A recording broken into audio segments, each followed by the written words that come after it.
আর আজকে আমাদের মনের শখ পীর সাহেবের বাড়ি যে কলার তরকারি আর শোল মাছ দিয়ে ভাত খাবো। যেই ওরা মনে মনে ধারণা করে নিয়েছেন, আল্লাহ ইলহামের মাধ্যম দিয়ে পীর সাহেবকে জানিয়ে দিয়েছেন, যেটা পূর্বে নবীদেরও আল্লাহ ইলহাম করেছিলেন। আমার ভাইরা পীর সাহেব ডেকে বলে, ও বাবা আবু জাফর, তোমার ছেলেরা কোথায়? বলে আব্বাজিন বাইরে সদরে আছে। বলে একটু তাড়াতাড়ি করে ডাকো বাবা, ৩-৪ জন মেহমান আসছে বাংলাদেশ থেকে, তারা কলার তরকারি আর শোল মাছ দিয়ে ভাত খাবে, এরাদা করে আসছে। আলহামদুলিল্লাহ, সকলে বলুন আলহামদুলিল্লাহ। এই বেহেশতের বাগানে আসার এবং বসার সুযোগ দিয়েছেন কে?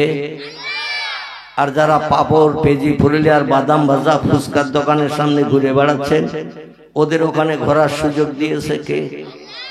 সব আল্লাহ। একটু চিন্তা ভাবনা করে বলতে হবে, না বললেই অমনি তাবারুক পাওয়া যাবে। এইখানে আসার এবং বসার সুযোগ দিয়েছেন আল্লাহ, এতে শস্য দানা পরিমাণ সন্দেহ নাই।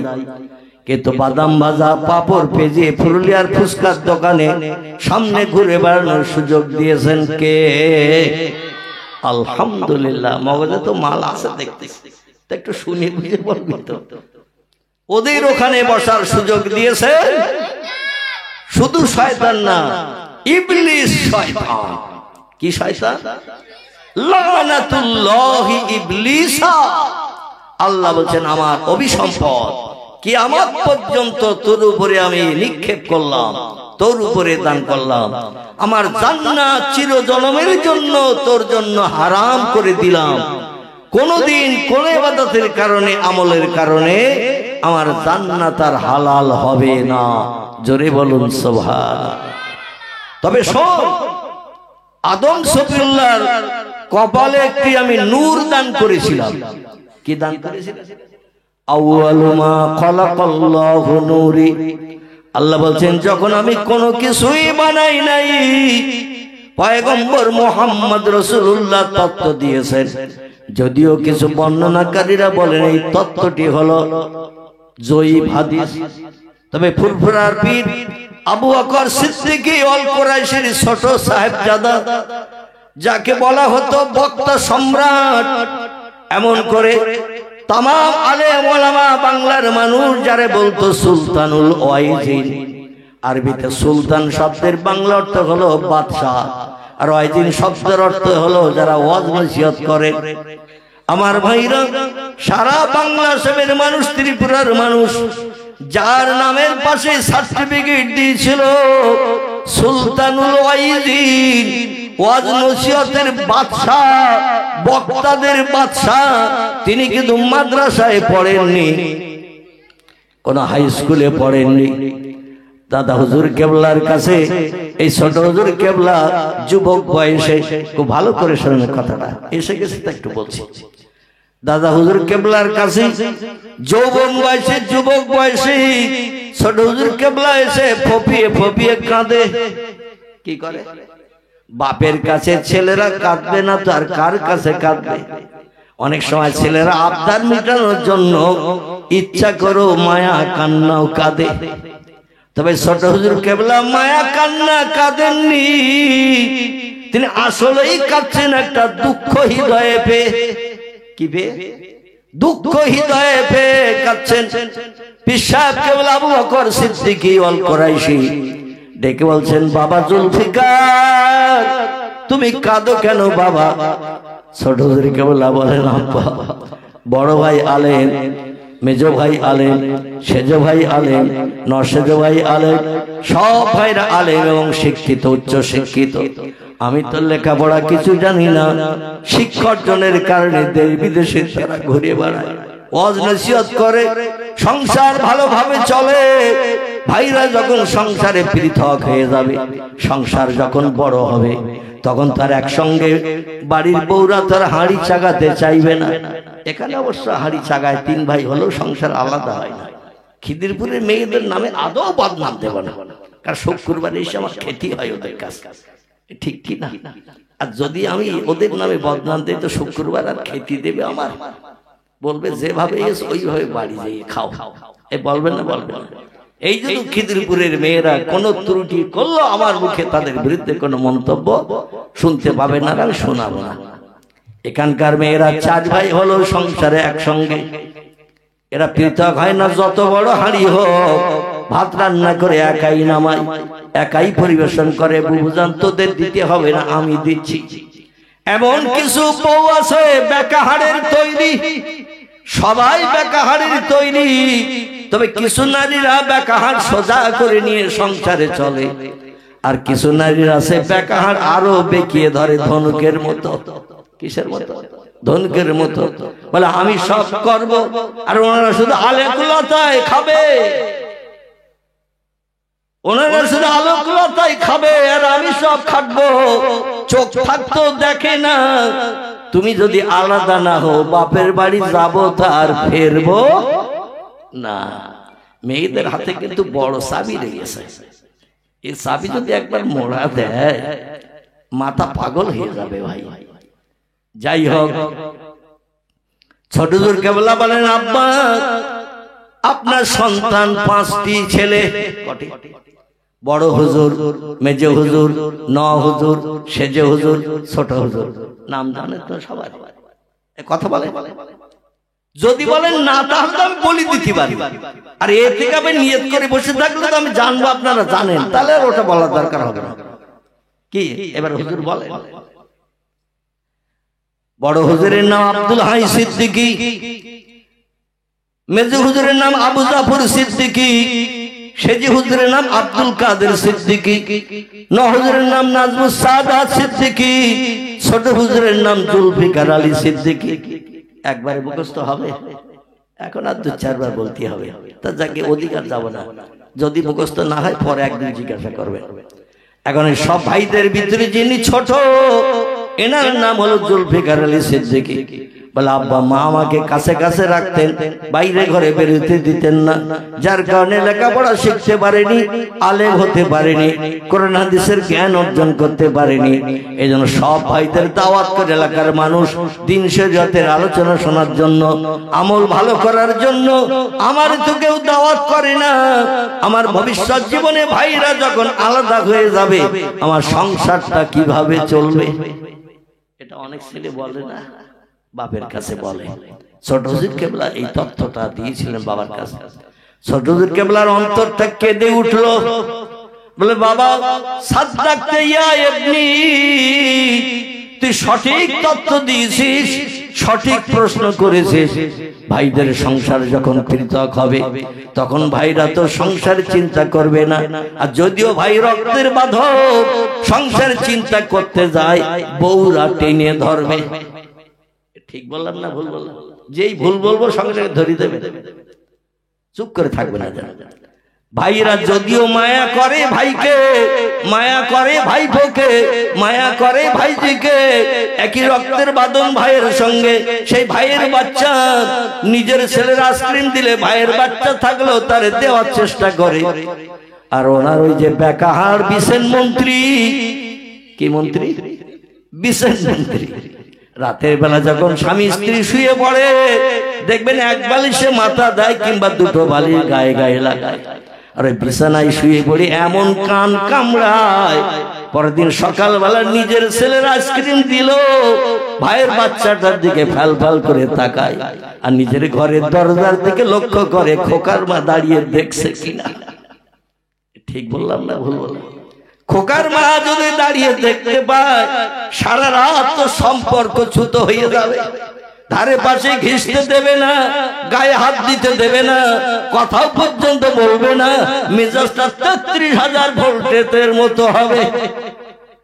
তোমার ছেলের আইসক্রিম দেবে তো ভাত ছেলের দিলে বলবে না, কারণ ওদের সংসার আলাদা, তোমার সংসার আলাদা। তুমি তোমার ভবিষ্যৎ চিন্তা করো, 5টা টাকা কেন ভাত ছেলের খাওয়ালে?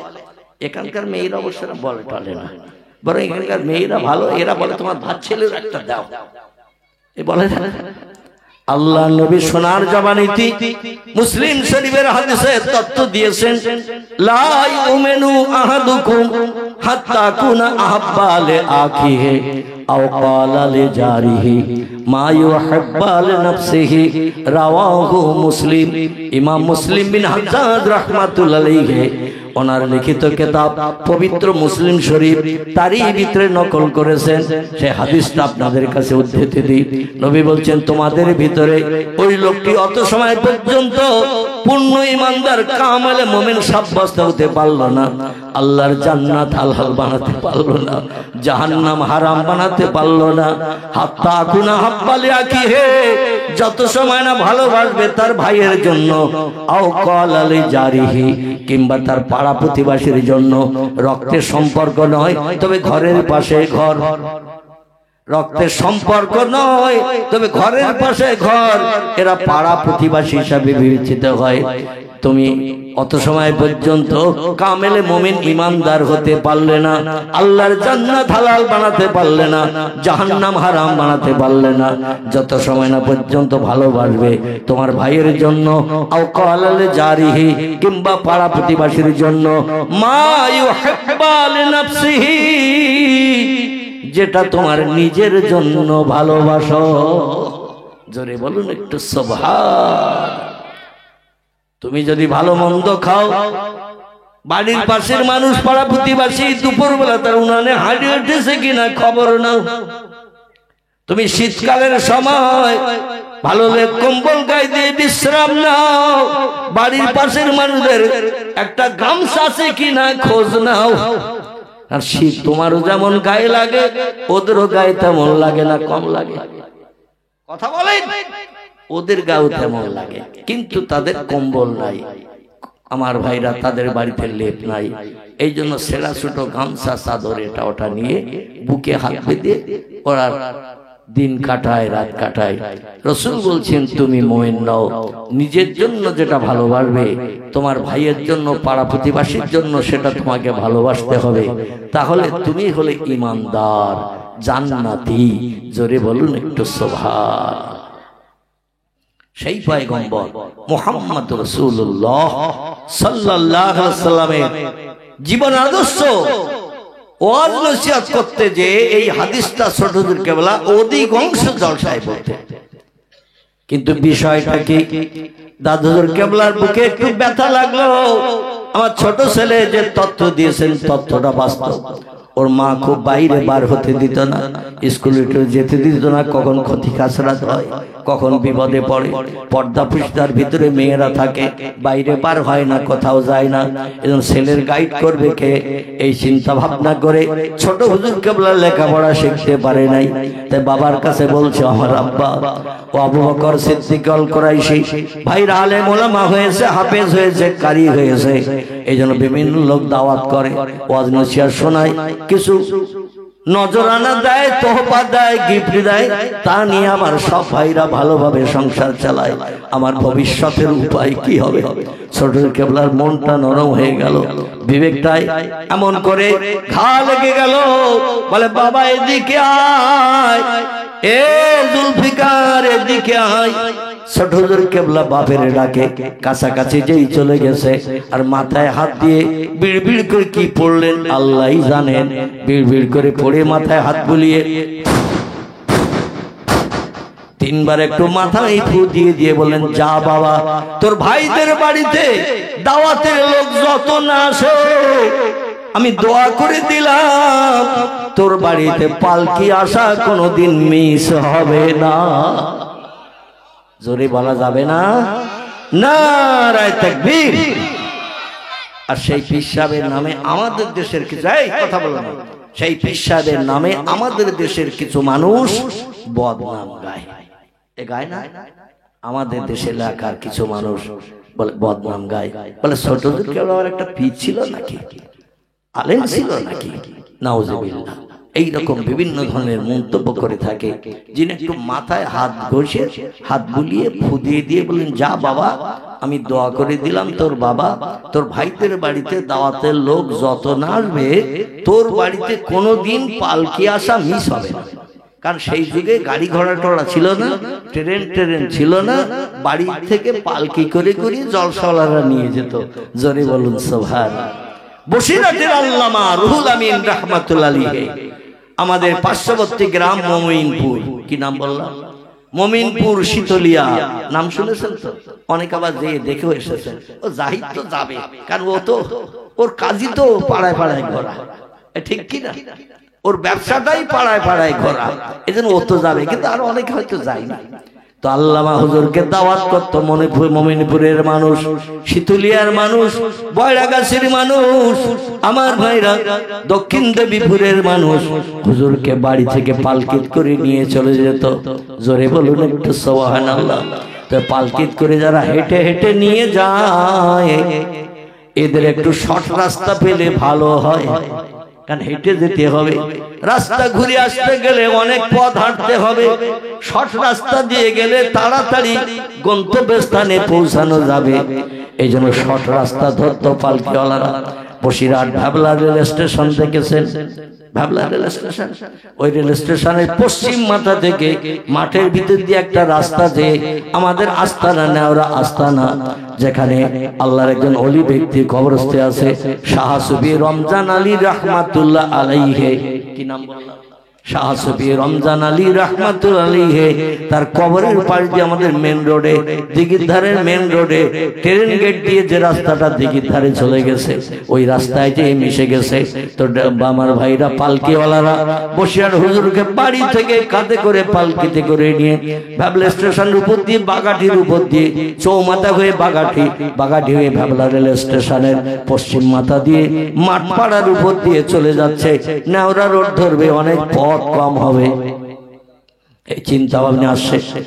যেই ঝোপঝাড় জঙ্গল সামনে ফাঁকা মাঠটা পেরিয়ে যেই ভাবলা মাঠ পাড়ার ফাঁকা মাঠ, এখনো রাস্তা আছে, মানুষেরা ঘর বেঁধেছে।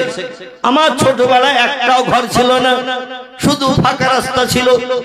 তবে বসিরহাটে উঠতে গেলে হাঁটা যাত্রী যারা, তারা ওই রাস্তা দিয়ে বেশি যেত। এখন টোটাল রাস্তার ধারে দুই দিকে ঘর হয়ে গেছে, বসতি বেশি হওয়ার কারণে। যে আস্তানা রোডের কাছাকাছি গেছে, হুজুর বলছে, বাবা পালকি রাখো। কি করো? বেহারারা পালকি রাখো। বেহারারা মনে মনে চিন্তা করলেন, হুজুরের বোধহয় পেশাবের প্রয়োজন হয়েছে, কিংবা কাজায় হাজাত, হঠাৎ করে হয়তো পায়খানার বেগ পেয়েছে। আমাশার পায়খানা যাদের ধরে, ও কখন পায়খানা লাগবে কেউ বুঝতে পারে। আবার পায়খানা যখন লাগে মাথার চুল পুড়ে যায়, মনে হয় 7 কেজি মতো হবে। পায়খানায় বসলে দেখবেন 5 গ্রাম, আমাশার পায়খানা 5 গ্রাম, কিন্তু এমন বেগ লাগে মনে হয় পায়খানায় বসলে 7 কেজি হবে।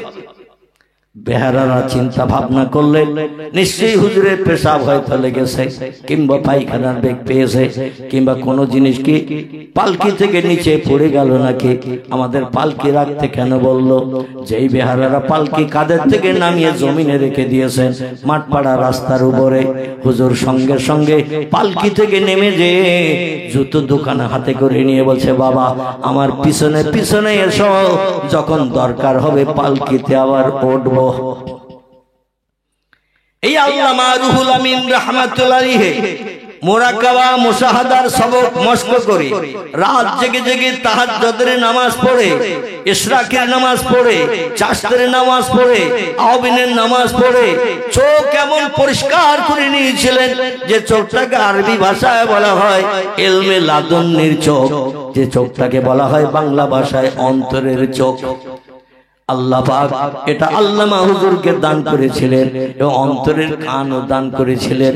জোরে বলুন একটু সুবহানাল্লাহ। অন্তরের কান কেমন দান করেছিলেন, মাঝখানে একটা ছোট্ট তথ্য দেই, তাহলে বুঝতে সুবিধা হবে। দেব তথ্যটা? বাংলাদেশের যশোর বলে একটা জেলা আছে, যশোর, কি নাম বললাম? যশোর জেলার বারান্দি পাড়া বলে একটি জায়গা। আমি অধম ওই বারান্দি পাড়ার মসজিদেও প্রোগ্রাম করেছি, প্রায় 60,000-এর মতো মানুষের সমাগম। বাংলাদেশে মজলিস দিলেই হাজার হাজার মানুষ হয়, কারণ শতকরা 5 জন হিন্দু, বাকি সব মুসলমান। 20-30 মাইল দূর থেকে পর্যন্ত আমার ভাইরা ট্রাক্টর গাড়ি নিয়ে, ট্রাক্টর গাড়ির পিছনে যে বডি লাগায় ইট বালি টালি বওয়ার জন্য, ওই বডির উপরে সব বসে বসে আসে বাংলাদেশের মানুষেরা। বাংলাদেশের মানুষেরা ভারতের বক্তাদের ওয়াজ শুনতে একটু পছন্দ পছন্দ করে। কারণ বাংলাদেশের অধিকাংশ আলেমেরা একটু রাজনীতির কথা বেশি বলে, দেশ স্বাধীন করে তাদের মতাদর্শে দেশ চালানোর জন্য। ভারতের বক্তারা এক দেশ থেকে আরেক দেশে যে রাজনীতির কোনো কথা বলে না, আর আমাদের দেশের রাজনীতির কথা আমাদের দেশেও আলেমেরা খুব একটা বলে না।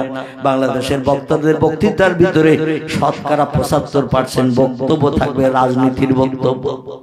এই জন্য কিছু মানুষ রাজনীতির কথা পছন্দ করে না। ইন্ডিয়ার মানুষ গেলে, ভারতের মানুষ হজ করতে গেলে, বিভিন্ন জায়গার মানুষ 20-30-40 কিলোমিটার দূর থেকে আসে। জলসার প্যান্ডেলের জায়গা যতটা করা হয় তার ডবল জায়গা করা হয় গাড়ি রাখার জন্য। কি রাখা? খোদার কসম একটা মিথ্যা কথা বলছি না। আগামীতে আল্লাহ যদি সুস্থ করে, আমি তো প্রায় যেতাম বাংলাদেশে, আমার সঙ্গে যাবেন, বাস্তব দৃশ্য দেখে বলেন হুজুর যা বলেছে তাই, কোন মিথ্যা বলে আমার কি লাভ হবে কিছু? আমি একটু ঘটনার কথা উল্লেখ করতে যে এই তথ্যটি দিলাম। এই যশোরের বারিন্দি পাড়া বলে একটি জায়গা, ওইখানে আল্লামা রুহুল আমিন রাহমাতুল্লাহ আলাইহি ওয়াজ করছেন মেন রোডের ধারে। ওয়াজ চলে গেছে ঘন্টা দেড়েক, 1.5-2 ঘন্টার মতো। হঠাৎ করে আল্লামা হুজুর ওয়াজ করতে করতে ওয়াজ বন্ধ করে দিয়ে মাথা নিচু করে চোখ বন্ধ করে চুপ করে রয়েছে। শ্রোতারা মনে মনে ধারণা করলো আল্লামা হুজুরের ভান্ডারের ওয়াজ বোধহয় শেষ হয়ে গেছে। অনেক নামি দামি আলেম ওলামা আছে, বড় বড় হাই র্যাঙ্কের আলেম, মাইক দিলে মনে আর কিচ্ছু আসে না। ঠিক বললেন না ভুল বললাম? আমরা তো ছোটি মৌলবী, কিচ্ছু নাই আমাদের হৃদয়ে, কিছু নাই আমাদের মগজে, কিন্তু অনেক বড় নামি দামি আলেম আছে, মাইক্রোফোন দিলে একটা কথাও বার হয় না, মানে সব ভুলে যায়। এটা হলো আল্লাহর দেওয়া খাস দান। আরে দানের পিছনে আল্লামা রুহুল আমিন রাহমাতুল্লাহ আলাইহি, আমার কোনো যোগ্যতা নেই, কিচ্ছু নেই, কিন্তু আল্লামা হুজুরের নেক দোয়ার ওসিলা করে বলছি, এটা বাস্তব। যেখানে যাই আমাদের এই বসিরহাট এলাকার আলেমদের প্রধান বক্তা করে রাখে। গতকালকেও গিয়েছিলাম আমি মুর্শিদাবাদ। কোথায় বললাম? মুর্শিদাবাদ। জায়গাটির নাম হলো নূতন স্বরূপপুর মাদ্রাসা। কি নাম বললাম? নূতন স্বরূপপুর মাদ্রাসা। বেলা 2টায় বেরোলাম, রাত 7:30টায় গিয়ে পৌঁছে গেলাম সেখানে। এই নূতন স্বরূপপুর যেখানে আমি পৌঁছলাম, তো আমার ভাইরা সেখানে বক্তৃতা করে আবার বেরোলাম রাত 2টার সময়। বেরিয়ে বাড়ি আসতে আসতে ফজর হয়ে গেছে, সকাল হয়ে গেছে। তখন আবসা আবসা আলো দেখা যাচ্ছে। এরকম সময় তাড়াতাড়ি করে ফজরের নামাজ পড়ে শুলাম, আর 10:30টার সময় ঘুম ভেঙেছে। কখন? 10:30টায়, মানে সারা রাত জাগা, 2.5 ঘন্টার উপরে বক্তৃতা করেছি। তারপরে অসুস্থ মানুষ, আবার চাঁদা পয়সা তুলেছি, তুলে বাড়ি এসে ফজরের নামাজ পড়ে শুয়ে পড়েছি, আর বাড়ির কেউ ডাকিনি। 10:30টায় ঘুম ভেঙেছে। তাও মনে হচ্ছে ঘন্টাখানি ঘুমুলি ভালো হইতো। এইরকম ব্যাপার। আপনারা মনে করেন হুজুররা ওয়াজ করে বলে কষ্ট টষ্ট হয় না? খোদার কসম, অধিকাংশ দিন আমাদের ভিতরের গেঞ্জি পানিতে ভিজালে যেমন হয় ওই রকম ভিজে চাপুর চুপুর হয়ে যায়। গতকালকে জামা গেঞ্জি খুলে গাড়িতে বসে আছি, একেবারে সাধারণ বাড়ির লোকের মতো, মানে সব ভিজে গেছে। আজকেরও ভেজা শুরু হয়ে গেছে, কারণ আজ আবার একটু গরম শুরু হয়ে গেছে। অন্য দিনের তুলনায় আজ একটু গরম বেশি না? একটু বেশি। তো আল্লামা রুহুল আমিন রাহমাতুল্লাহ আলাইহি মাথা নিচু করে ওয়াজ বন্ধ করে, বাহ্যিক চোখ বন্ধ করে কার সঙ্গে যেন মনের কথা বলছে। শ্রোতারা 2-5 মিনিট দেরি হয়ে যাচ্ছে, মনে মনে ধারণা করলো আল্লামা রুহুল আমিনের ওয়াজের ভান্ডার খালি হয়ে গেছে। আচ্ছা, আল্লামা রুহুল আমিনের ওয়াজের ভান্ডার কি খালি হওয়ার কথা? যিনি 82 খানা হাদিসের কিতাব, 72 খানা ফিকার কিতাব, 65 খানার মতো তাফসীরের কিতাব যিনি মেমোরিতে মগজে জমা করে রেখেছিলেন, আল্লাহ যদি 400 বছর হায়াত তার দিত, তার ওয়াজের ভান্ডার কি খালি হতো? শ্রোতারা ডেকে বলছে হুজুর বাংলাদেশের মানুষ একটু মুখ পোটা, মানে ওরা 2-5 মিনিট ধৈর্য ধরতে পারে না। মানে মুসলমানদের দেশ, ওদের নামে তো কেউ কথা বলে না। হিন্দু মেয়েরাও পর্যন্ত মাথা সিঁদুর দেয় না, মাথার কাপড় পরে না। ওরা এই পরিবেশে রাস্তাঘাটে বার হয়। মুসলমানদের মেয়েরা যেমন, হিন্দু ভাইদের মেয়েরাও তেমন। নামি দামি পুজো পর্যন্ত হয়, আশেপাশে সব মুসলমান, তাদের ঘুমে ডিস্টার্ব হওয়া অসুবিধা হবে, মাইকও পর্যন্ত বাজায় না, হাতে ওরা শাখাও দেয় না, কপালে ওরা ওই যে কি দেয় না, সিঁদুরও দেয় না, মানে বুঝতে দেয় না আমরা হিন্দুর ঘরের মেয়ে। এইরকম পরিবেশে তারা থাকে। জোরে বলুন সুবহানাল্লাহ।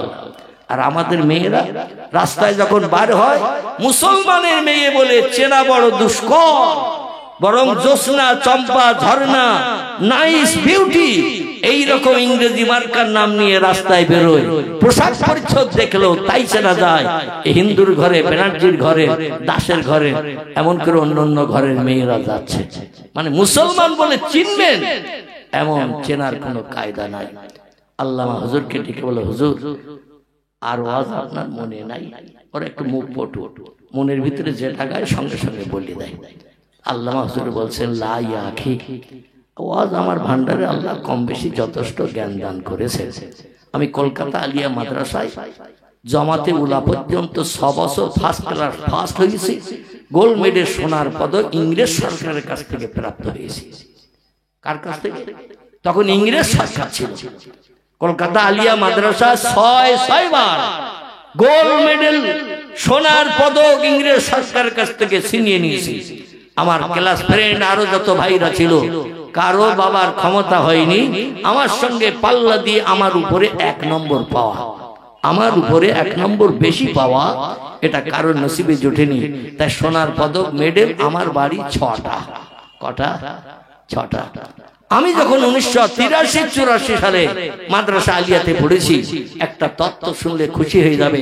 মাদ্রাসা আলিয়ার প্রধান শিক্ষক ছিলেন যিনি, হযরত আল্লামা মাহসুমী সাহেব রাহমাতুল্লাহ আলাইহি। এখন আর তিনি বেঁচে নাই, মারা গেছেন। খুব বয়স্ক মানুষ ছিলেন। আলিয়া মাদ্রাসার হেড অফ দ্য ডিপার্টমেন্ট। হাদিসের কিতাবের ভিতরে সবথেকে দামি হাদিসের কিতাবের নাম বুখারী শরীফ। এই বুখারী শরীফ হুজুর পড়াতেন আল্লামা মাহসুমী সাহেব রাহমাতুল্লাহ আলাইহি।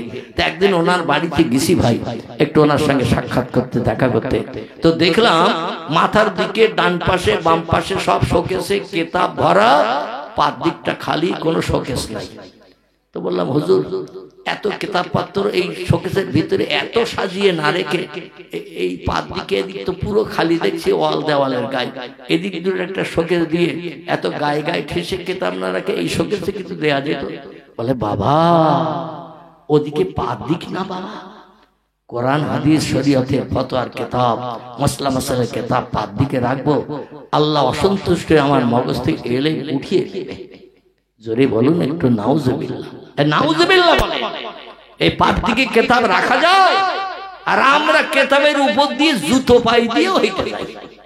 ঠিক বললাম না ভুল? জুতো পাই দিয়েও হেঁটে যাই। বুখারী শরীফ কিতাবুল মাগাজি, বুখারী শরীফ কিতাবুল মাগাজি 2য় পাঠ তিনি পড়াচ্ছেন। পড়াতে পড়াতে কি মনে হলো, বলছে, ও বাবারা, আল্লামা মাসুমী সাহেব তার নাম, জবরদস্ত আলেম ছিলেন তিনি, বিখ্যাত আলেম ছিলেন। ওই আলিয়া মাদ্রাসা আরেকজন বিখ্যাত আলেম ছিলেন, জবরদস্ত আলেম, কোরআন হাদিসের পোকা ছিল ওনারা 2 জন। একজনের নাম মাসুমী সাহেব, আর একজনের নাম মাহবুবী সাহেব। কি নাম? একজনের নাম মাহবুবী সাহেব, একজনের নাম মাসুমী সাহেব। মাহবুব সাহেব এত বড় জবরদস্ত আলেম ছিলেন, উনি ইরাকের জমিনে চান্স পেয়েছেন কোরআন হাদিস পড়ানোর জন্য। যে দেশে আরবি ভাষা ছাড়া কথা হয় না, ওখানে পড়াতে হয় আরবিতে, ছাত্রদের বোঝাতে হয় আরবিতে, সেইখানে চান্স পেয়েছিলেন আলিয়া মাদ্রাসায় পড়াতে পড়াতে। আলিয়া মাদ্রাসা থেকে তিনি চলে গিয়েছিলেন ইরাকে, পড়াতে পড়াতে আল্লাহ থেকে বিদায় করিয়েছেন। 1983-84 সালের কথা বলছি, কাছাকাছি 83-84, আর এখন কত? 2025। দেখতে দেখতে কম বেশি 40 বছর হয়ে গেছে। তখন ছিলেন তারা বয়স্ক। যাই হোক, এবার ফিরে আসি। মাসুমী সাহেব বলছিলেন, বাবা আল্লামা রুহুল আমিন, মৌলানা রুহুল আমিন আলিয়া মাদ্রাসার ফার্স্ট বয়। আমি পরীক্ষার খাতাগুলো মাঝে মাঝে লাইব্রেরি ঘর থেকে খাতাগুলো বার করে দেখেছি, ওনার পরীক্ষার খাতায় মুমতাহিনেরা, পরীক্ষকেরা কলমের একটু দাগ দেওয়ারও সুযোগ পায়নি। জোরে বলুন একটু সুবহান। বলছে, এখনো গুদম ঘরে মাদ্রাসা ছেলেদের পরীক্ষার খাতা সব টাল করা আছে। আমি মাঝে মাঝে আলগা করে দেখেছি বসিরহাটে রুহুল আমিন এমন একজন বিজ্ঞ আলেম ছিলেন, পরীক্ষক যে তথ্যটা না আসে গেছে সেটা ওনার মেমোরিতে জমা ছিল বলে সেটাও লিখে দিয়েছে। পরীক্ষকের এমনকি ডেকে বলেছে, ও মুন্সি তবিরউদ্দিনের বেটা রুহুল আমিন, 100-র উপরে যদি কোনো নম্বর দেওয়ার সুযোগ আমার হাতে থাকতো, আমি 100-র উপরে বাড়তি নম্বর দিয়ে তোমার লেখার কারণে আমি খুশি করতাম, কিন্তু 100-র উপরে তো বাড়তি নম্বর দেওয়ার কোনো ক্ষমতা পরীক্ষকের নাই। এই আমি মনের দুঃখ মনে নিয়ে তোমাকে 100 নাম্বার দিলাম। তো আমার মন চাইছিল যা আমি প্রশ্ন করেছি তার থেকে বেশি তথ্য তুমি লিখেছো যা আমার মগজেও নাই, আমার ব্রেনে নাই যে তথ্যগুলো উত্তরগুলো সেগুলো তুমি লিখে দিয়েছো। এই জন্য 100-র উপরে যদি 2-5-7 নাম্বার বাড়তি দেওয়ার সুযোগ থাকতো তাই দিয়ে তোমার মুখে হাসি ফোটাতাম। তিনি হলেন আল্লামা রুহুল আমিন রাহমাতুল্লাহ আলাইহি। জোরে বলুন একটু সুবহানাল্লাহ। আমার ভাইরা, এই আল্লামা রুহুল আমিন রাহমাতুল্লাহ আলাইহি তিনি বায়াত হতে গেছেন ইলমে জাহিরির জ্ঞান অর্জন করে, ইলমে জাহিরির জ্ঞান অর্জন করে প্রকাশ্য দ্বীনি শিক্ষা করে এবার আধ্যাত্মিক জগতের জ্ঞান অর্জনের জন্য একটা পীর সাহেব খুঁজে বেড়াচ্ছেন।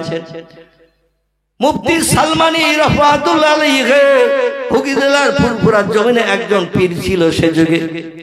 সেই পীরের হাতে হাত দিয়ে প্রথম বায়াত হয়েছিলেন। অল্প কিছুদিনের ভিতরে ওনার পীর সাহেব মারা গেলেন।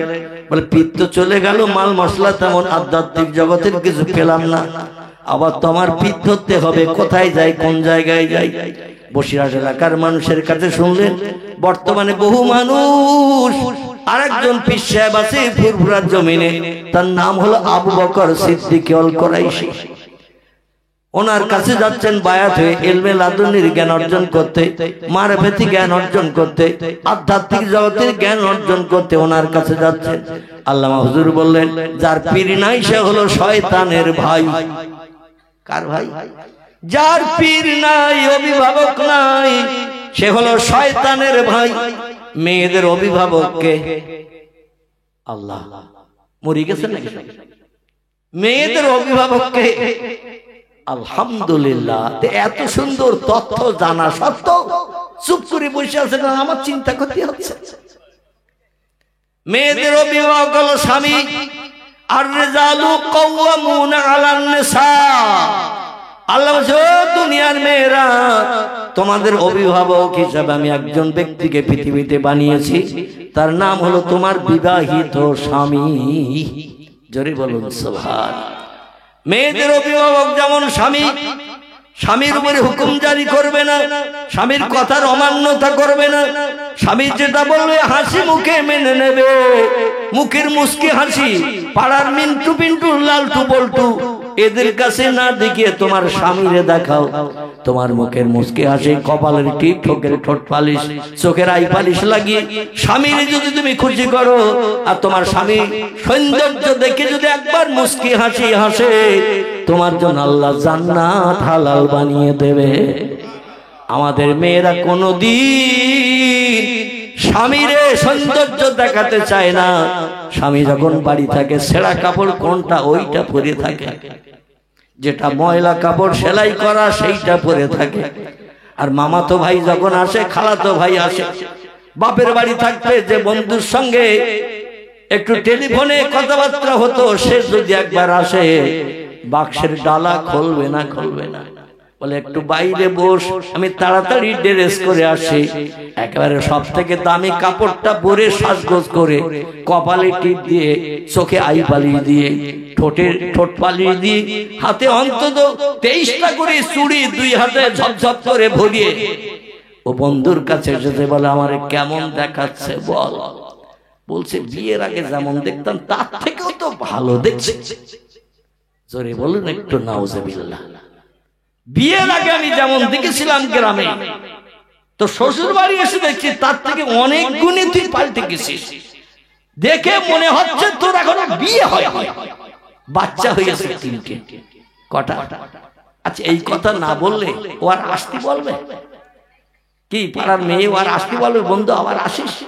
কারণ ওর নামে মেয়েরা সব জিনিস পছন্দ করে, একটা জিনিস পছন্দ করে না, সেটা হলো ওদের বিরুদ্ধে যদি কোনো মন্তব্য করে ও কিন্তু সহ্য করতে পারে না, তেলে বেগুনে জ্বলে ওঠে।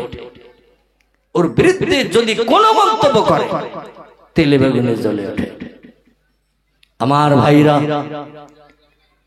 এই জন্য দুনিয়ার মেয়েদের দায়িত্ব হলো আর রিজালু কাওয়ামুনা আলান নিসা, স্বামী তোমাদের হাকিম করে পাঠিয়ে দিয়েছে, হাকিমের উপরে হুকুম জারি করবে না, স্বামীর কথার অমান্যতা করবে না, স্বামী যেটা বলে কষ্টের কাজ হলো হাসি মুখে সেটা মেনে নেবে।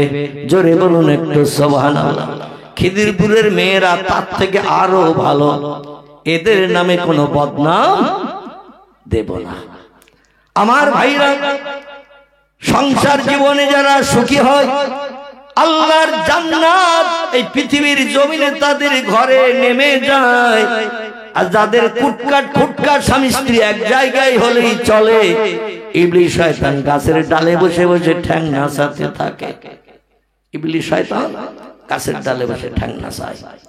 এই জন্য ছোট হুজুর কেবলার জন্য ফুরফুরা পীর সাহেব দোয়া করলেন, আল্লাহ এমন জ্ঞান তার মগজে দান করেছিলেন। ফুরফুরা টাইটেল মাদ্রাসার হেড অফ দি ডিপার্টমেন্ট, প্রধান শিক্ষক ছিলেন যিনি, আমার ভাইরা মাওলানা আবুল কাসেম সাহেব তার নাম ছিল। কি নাম বললাম? যিনি প্রধান শিক্ষক, সুপারিনটেনডেন্ট, প্রধান শিক্ষক, তিনিও পর্যন্ত ছোট হুজুরের সঙ্গে জলসায় যেতেন। কি জন্য? জলসা শোনার জন্য।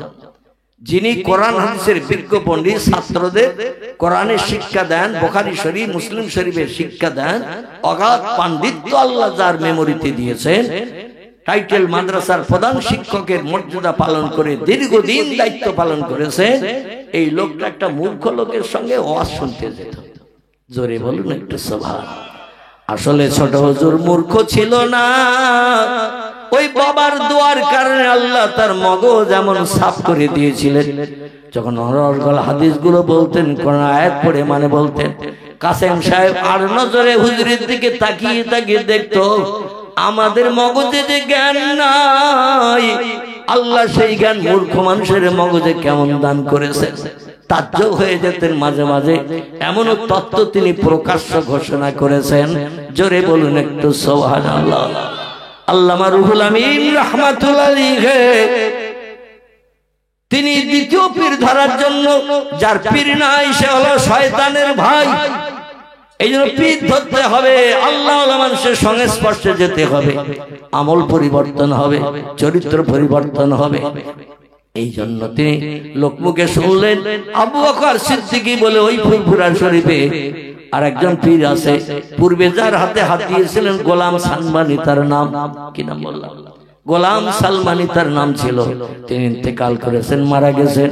আর মনে মনে চিন্তা করলেন, আমার পীর সাহেব আগে যিনি ছিলেন তিনি তো মোটামুটি ভালো পীর, আধ্যাত্মিক জগতের জ্ঞান তার ছিল, ইলমে মারিফাতি জ্ঞান, ইলমে জাহিরি জ্ঞান, ইলমে লাদুন্নির জ্ঞান তার তো ছিল। আল্লাহ তারে ডেকে নিয়েছেন। আর একজন নতুন পীরের নাম শুনলাম এলাকার মানুষের কাছ থেকে, এই পীরটা কেমন পীর আমাকে আগে একটু বায়াত হওয়ার আগে যাচাই করে নিতে হবে। আচ্ছা, যাচাই করা ভালো না খারাপ? ভন্ডের হাতে হাত দিয়ে বায়াত হলে দিন ল্যাপসা হয়ে যাবে, সময় নষ্ট হবে, লাভ হবে কিছু? মাথায় শিকশিকে 350 দামি টুপি থাকলে, আর মুখে রবীন্দ্রনাথের মতো বুক জড়া দাড়ি থাকলে, আর গায়ের জামা যদি পায়ের গোস পর্যন্ত, নেসফে সাক পায়ের গোস পর্যন্ত লম্বা জামা যদি থাকে, জামায় যদি আবার দামি দামি নকশা করা থাকে, চেহারা যদি আমার ভাইরা কাশ্মীরের মানুষের মতো হয়। কোন মানুষ? কাশ্মীরের মানুষ। ওদের দেখতে ভালো না খারাপ? তুরস্কের মানুষের দেখতে ওই রকম সুন্দর।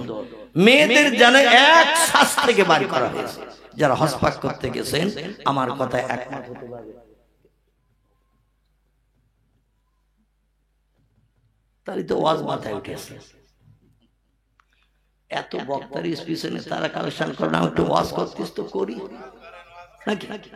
আচ্ছা, তোমাদের খুশি করলে ওরা তো আবার রেগে যাবে না? পরে আর কখন হবে? না, আমার অনেক টাইম নেই, আমার 9টা পর্যন্ত সময়, অনেক টাইম আমার নেই। যাই হোক, সবাই খুশি হোক নাকি? সাপও না মরে কথা বলে লাঠিও না ভাঙে।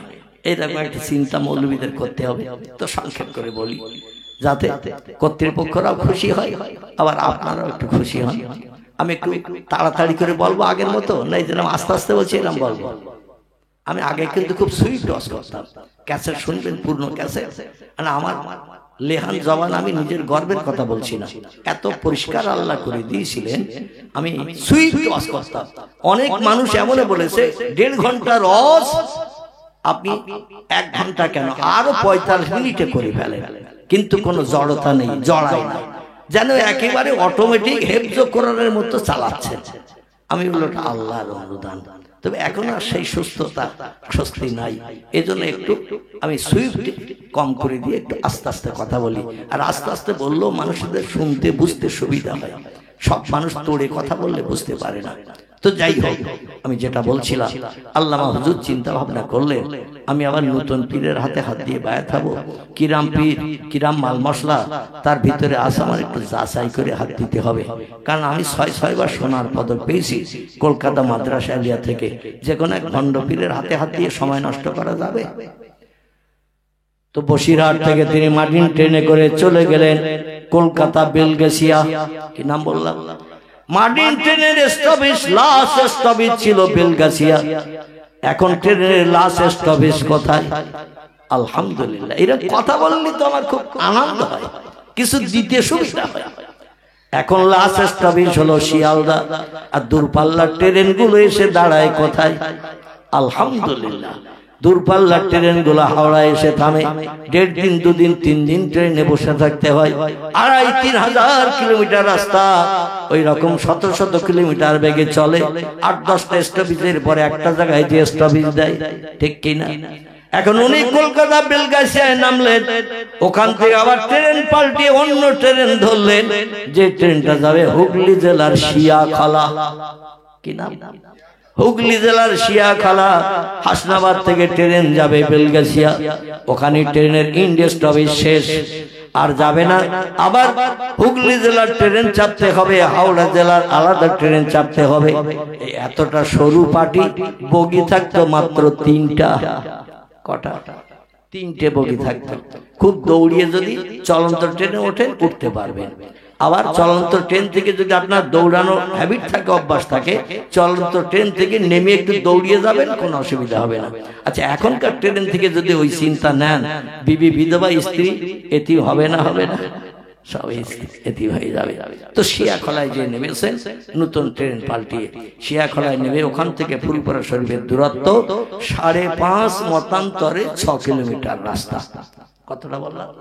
শিয়াখলা থেকে 5.5 মতান্তরে 6 কিলোমিটারের রাস্তা। তখন কোনো গাড়ি ঘোড়া কিছুই চলতো না, প্রত্যেকটি মুরিদকে পায়ে হেঁটে ফুরফুরায় যেতে হতো। হুজুর ট্রেন থেকে নেমে পায়ে হেঁটে হেঁটে ফুরফুরা দরবার শরীফে পীর সাহেব কেবলার কাছে যাচ্ছেন। মনে মনে ঠিক করেছেন আগে 6টা প্রশ্ন রাখবো। কটা? 6টা প্রশ্ন রাখবো, আর কোরআন হাদিসের মাপকাঠিতে সঠিক আহলে সুন্নাতুল জামাতের আকীদা মোতাবেক উত্তর যদি দেয়, তাহলে বুঝবো ভিতরে মাল মশলা আছে, আমি বায়াত হলে আমি তার কাছ থেকে কিছু পাবো। আর যদি প্রশ্নের উত্তর সঠিক দিতে না পারে, আমি মাল মশলাও পাবো না, ইলমে লাদুন্নির কোনো জিনিস আমি পাবো না, বেকার বায়াত হবে, সময় নষ্ট হবে। কড়া কড়া কঠিন কঠিন ফতোয়া আলমগীর, ফতোয়া দুররে মুহতার, ফতোয়া কাজী খান, ফতোয়া বহির, ফতোয়া জামে সগীর, বিখ্যাত বিখ্যাত ফতোয়ার কিতাব থেকে কঠিন কঠিন 6টা প্রশ্ন ঠিক করে নিয়েছেন। নিয়ে এবার হাঁটতেছেন, ফুরফুরার দরবারে যাবেন, আর প্রশ্ন ঠিক করে করে নিয়ে যাচ্ছেন। দরবারের কাছাকাছি জিজ্ঞাসা করলেন হুজুর কোথায় থাকেন? মানে এই প্রথম যাচ্ছেন দরবারে, সবাই দেখিয়ে দিল মেন রোড থেকে বাম দিকে নামেন। কোন দিকে? বাম দিকে নামেন। সামনে বড় কবরস্থান, ডান পাশে পুকুর, বাম পাশে পুকুর, ডান পাশে কবরস্থান, মাঝখানে সরু গলি রাস্তা। এই রাস্তা দিয়ে সামনে যান, মাটির মসজিদ আছে, ওখানে হুজুর দরবার করে ওনার শিষ্য শাগরেদদের দ্বীনি তালিম দিয়ে থাকে। একটু জোরে হবে না? যে মতাদর্শের মানুষ আমরা, সেই মতাদর্শের প্রতিষ্ঠাতার জীবনে আলোচনা করছি। শুনতে ভালো লাগছে না খারাপ লাগছে? যদি খারাপ লাগে সঙ্গে সঙ্গে এক্সট্রা কিন্তু আমার হাতে, গাড়ি ঘুরিয়ে অন্য রাস্তায় চালিয়ে দেবো, গাড়ি রাস্তায় চালাবো না। তো ভালো লাগছে না খারাপ লাগছে? ভালো লাগছে। তো 6টা প্রশ্ন ঠিক করে নি। মেন রোড থেকে বাম দিকে ঘুরে নিচে নেমেছেন। হুজুরের বাড়ির সামনে একটি মাটির মসজিদ ছিল, ভিতরে এখনো মাটি লাগানো, বাইরে আবার আলাদা ওয়াল দেওয়া হয়েছে। জোরে বলুন একটু সুবহানাল্লাহ। ওই ফুরফুরা জমিনে কয়েকশো বছরের পুরানো মসজিদ, এখন একটা মাটির মসজিদ আছে। আমার ভাইরা, যেদিকে 4 শহীদানের মাজার আছে ওদিকে যেতে যে এখনো দেখতে পাওয়া যায় মাটির মসজিদ, এখনো তারা ভাঙে নাই। আল্লামা হুজুরের কাছে যখন গেলেন বিকালবেলা, ওই টাকি নারায়ণপুর থেকে বেরিয়ে মাটির ট্রেন গুল গুল করে চলে, যেতে যেতে সময় লেট হয়ে গেছে। আবার 6 কিলোমিটার রাস্তা পায়ে হেঁটে দরবারে যেতে হয়েছে। বিকালবেলা আসরের নামাজ পড়তে পীর সাহেব কেবলা মুরিদ মোতাকেদ্দের দিয়ে ওই মাটির মসজিদের সামনে যে বারান্দা, এই বারান্দায় বসিয়ে তিনি তালিম দিচ্ছেন, ওয়াজ করছেন, শরীয়তের মসলা মশাইলের কথা বলছেন। আল্লামা হুজুরের জ্ঞান তখন ছিল না? ছিল না? কারণ এলমে জাহিরের জ্ঞানে তো তিনি পরিপূর্ণ ভরা। যে দেখলেন যার সঙ্গে দেখা করব, সাক্ষাৎ করব, যার কাছে প্রশ্ন করব, তিনি তো ওয়াজ করছেন। এখন তো কথা বলা যুক্তিসঙ্গত হবে না, সালাম কালামও দেয়া যাবে না, কারণ শরীয়তে নিষিদ্ধ আছে। হুজুরের ওয়াজ শেষ হয়ে যাক, তারপরে আমি প্রশ্ন করব, উত্তর শুনবো। মনে যদি ভালো লাগে বায়াত হয়ে নতুন পীরের কাছ থেকে বাড়ি যাব। জোরে বলুন একটু সুবহানাল্লাহ। কিছু সময় দাঁড়িয়ে থাকার পর পীর সাহেব কেবলার কাছে যে আল্লামা হুজুর যাচ্ছে, এটা পীর সাহেব অন্তরের চোখে দেখতে পারে না। এই তো কিছুদিন আগে বাংলাদেশের 4 জন মানুষ ফুরফুরা পীর সাহেবের কাছে আসেন, বলে কেমন পীর, আধ্যাত্মিক জগতের কেমন জ্ঞান। আজকে আমরা 1 মন করে যাই, কলার তরকারি আর শোল মাছ দিয়ে ভাত খাবো। কি দিয়ে? হুজুরের বাড়ি যাব, সালাম কালাম মুসাওয়া মুআনাকা করব। আর আজকে আমাদের মনের শখ পীর সাহেবের বাড়ি যে কলার তরকারি আর শোল মাছ দিয়ে ভাত খাবো। যেই ওরা মনে মনে ধারণা করে নিয়েছেন, আল্লাহ ইলহামের মাধ্যম দিয়ে পীর সাহেবকে জানিয়ে দিয়েছেন, যেটা পূর্বে নবীদেরও আল্লাহ ইলহাম করেছিলেন। আমার ভাইরা পীর সাহেব ডেকে বলে, ও বাবা আবু জাফর, তোমার ছেলেরা কোথায়? বলে আব্বাজিন বাইরে সদরে আছে। বলে একটু তাড়াতাড়ি করে ডাকো বাবা, 3-4 জন মেহমান আসে বাংলাদেশ থেকে, তারা কলার তরকারি আর শোল মাছ দিয়ে ভাত খাবে, এরাদা করে আসে। যদি তাই দিতে না পারি তাহলে ওরা আমারে পীর সাহেব হিসেবে মান্যতা দেবে না, বলবে হুজুরের ভান্ডারে কোনো মাল নাই, ইলমে লাদুনির জ্ঞান নাই। ও বাবা নুরুদ্দিনকে পাঠিয়ে দাও, দেখো তালতলার বাজারে শোল মাছ আছে কিনা। তালতলার বাজারে যে ঘুরে দেখে কলা পাওয়া গেছে, কিন্তু শোল মাছ নাই। আচ্ছা, সব দিন কি বাজারে শোল মাছ ওঠে? ওঠে না। বলে বাবা আব্বা, বলে কি?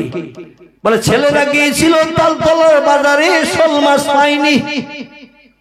বলে শোল মাছ যদি না পায় বাবা, শোল মাছ তো লাগবে, অন্য কোনো মাছ আনলে হবে না। বলে তাহলে আর কোথায় যাব? অন্য মাছ দিয়ে ভাত দেন। আজকের অন্য মাছ দিলে ভাত দিলে হবে না, একটু এক কাজ করো, ও বাবা আবু জাফর, তোমার ছেলেদের একটু শিয়াখলা বাজারে পাঠাও। কোথায়? শিয়াখলা বাজারে পাঠাও, 5.5-6 কিলোমিটার দূর হলো যেতে বলো, ওই বাজারে যেতে বলো। আমি দেখতে পাচ্ছি একজন ব্যক্তি একটা বড় শোল মাছ নিয়ে বসে রয়েছে, খরিদ্দার কেউ নাই, শোল মাছটা কিনছে না। আসলে আল্লাহ শোল মাছটা আমার বাড়ি রান্না করার জন্য বরাদ্দ করে রেখেছে। নারায়ে তাকবীর। মেজলা হুজুর কেবলা ছোট সাহেবজাদা নুরুদ্দিন সিদ্দিকী সাহেব চলে গেলেন শিয়াখলায়, যে দেখে বাবলা গাছের তলায় একটা লোক ওই জাল টেনে টেনে মাছ টাছ ধরে, পুকুরে খেপলা জাল ফেলে, খালে টালে এক বড় শোল মাছ 1 কেজির উপরে ওজন নিয়ে বসে দিয়েছে। অনেকে আবার শোল মাছ, চ্যাং মাছ, পাকাল মাছ খায় না, ঠিক না? যারা খায় না ওরা কেউ মাছের ধারে যাবে? বান মাছ অনেকে খায় না, পাঙাশ ট্যাংরা অনেকে খায় না, ঠিক বললাম না ভুল বললাম? যারা যে মাছ খায় না মাছের ধারে দাম জিজ্ঞাসা করতে যাবে? বলে খাই না যখন কিনে খেলাম। কিন্তু দরকার যাদের তারা তো অপেক্ষায় আছে। নুরুদ্দিন হুজুর যে দেখে বাবলা গাছের তলায় একজন মেসুরে মাছ ধরে একটা শোল মাছ পেতে নিয়ে বসে আছে, খরিদ্দার নাই। যে বলে বাবা শোল মাছ কার? বলে আমার, আমি নিজেই ধরেছি খাল থেকে জাল দিয়ে। বলে তুমি কি বিক্রি করবে? বলে না। হ্যাঁ। বলে কত দাম? বলে এত হলে দেব, এই মাছ বিক্রি করে আমার সংসার চলে। আল্লাহর মহান বান্দা নুরুদ্দিন সিদ্দিকী সাহেব বললেন বাবা ন্যায্য দাম দিয়ে আমি নেব, কারণ আমার শোল মাছেরই দরকার। শোল মাছটা কিনে নিলেন, বাড়ি এসে রান্না করতে আম্মাজির কাছে দিলেন। আম্মাজি কোটা বাছা করে সুন্দর করে কলার তরকারি দিয়ে রান্না করে রেখেছেন। আমি আপনাদের গ্রামে আগে যখন আসতাম অপারেশনের আগে বা কিডনি রোগে আক্রান্ত হওয়ার আগে একটু কলার তরকারি খেতাম না? এ কথা বলে অনেক বাড়িতে কলার তরকারি রান্না করার কথা বলতাম। কিন্তু এখন এমন কঠিন রোগ আল্লাহ দিয়েছে, কলার ধারে পাশে পিপের ধারে পাশে আমার যাওয়ার কোনো লাইন নাই। মানে ডাক্তারি পূর্ণ নিষেধ। কলা খাবে না, কিডনি রোগ কেটে উঠবে। পিপে খাবে না, কিডনি রোগ কেটে উঠবে। যাই হোক আমি আর ধারে পাশে যাই না। অনেকে আবার শখ করে হুজুর আগে খেতে রান্না করি, কিন্তু আমি দেখি যে আমার সেই পূর্ণ অভ্যাস ওরা জেনে রেখেছে রান্না করে। বলি ভাই এখন আর চলবে না, তো যা থাকে তাই দিয়ে একটু গালে দেই, মানে অন্য জিনিস খেয়ে আমি বেরিয়ে আসি। তো রান্না বান্না হয়ে গেছে, মেহমানেরা দরবারে এসে হাজির। আসসালামু আলাইকুম। ওয়ালাইকুম সালাম। হুজুর বলছেন মা নাম তামেস মুখে আখি। ও ভাই তোমার পরিচয় কি, নাম কি, বাড়ি কোথায় একটু বলো। তো বলছেন আমরা হলাম হুজুর বাংলাদেশি, আমরা গোজাডাঙ্গা বর্ডার পেরিয়ে বসিরহাটের উপর দিয়ে আপনার সঙ্গে সাক্ষাৎ করতে এসেছি। বলে বাবা বিশ্রাম করো, বসো, আমার দরুজ আছে ওই পাশে, যেখানে নহজুর কেবলা এখন বসে বসে, নহজুর কেবলার ছেলে উনি যেখানে বসে বসে এখন মানুষদের সঙ্গে সাক্ষাৎ করেন, ওই জায়গাটা তখন মানুষের মেহমানখানা, মেহমানদারির ব্যবস্থা করা হতো। তো যাই হোক এখন ওদের একটু বিশ্রামের জায়গা দিলেন, খাবার দাবার রেডি করে ওরা বাড়ির থেকে এবার পরিবেশন হচ্ছে। নুরুদ্দিন সিদ্দিকী বা অন্য ভাইরা, এমন করে সাইফুদ্দিন সিদ্দিকী, কুতুবউদ্দিন সিদ্দিকী, এরা পরিবেশন করছেন। আর ওরা বলে দেখি আজকের কিরাম পীর, আমরা তো কলার তরকারি আর শোল মাছ খাবো। তো ভাত দেওয়ার পরে কলার তরকারির উপরে শোল মাছ ভাজা করে দিয়ে এনে হাজির করেছে। এ ওর মুখের দিকে তাকায়, ওর মুখের দিকে তাকায়, বলে এই কি ব্যাপার হারা।